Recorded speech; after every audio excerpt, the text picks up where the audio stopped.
হে সীমান্তের শকুন, এক্ষুনি ছিঁড়ে খাও আমাকে। হে আটলান্টিকের ঈগল, শিগগিরই খুবলে খাও আমাকে। হে বৈকাল হ্রদের বাজ, আছড়ে কামড়ে ছিন্ন ভিন্ন করো আমাকে। আমার রক্তরসে শুধু অসহায়ত্ব আর অভাব। কাগজের কামলারা তারে আদর করে মুদ্রাস্ফীতি ডাকে। ঋণের চাপে নীল হয়ে যাচ্ছে আমার অনুচক্রিকা। সংসার চালাতে অন্তরে হয় ইন্টারনাল ব্লিডিং।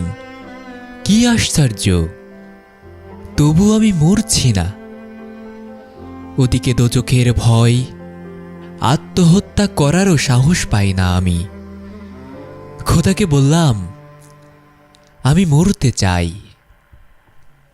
তিনি বললেন, বেঁচে আছো কে বলল?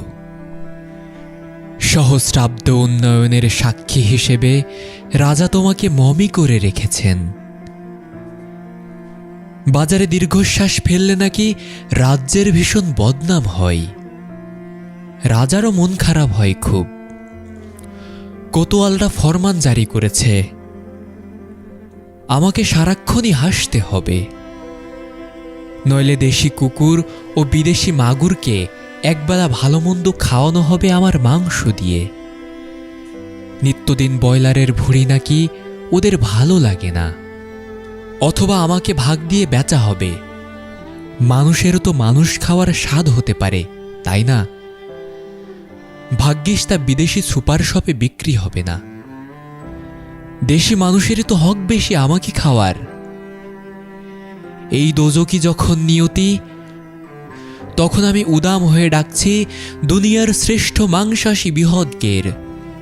হে ঈগল, চিল, ভয়ঙ্কর বাজেরা, হে সাম্রাজ্যবাদী সাহসী শকুনিরা, তোমরা F-35 মতো, MiG-29 মতো দল বেঁধে হামলে পড়ো আমার বুকে। আমার রান, থান, চক্ষু, কলিজা আজ সব তোমাদের গনিমতের মাল। দেশি শুয়োর খুবলে খাওয়ার আগেই আমার ইচ্ছা মতো ছিঁড়ে খাও তোমরা।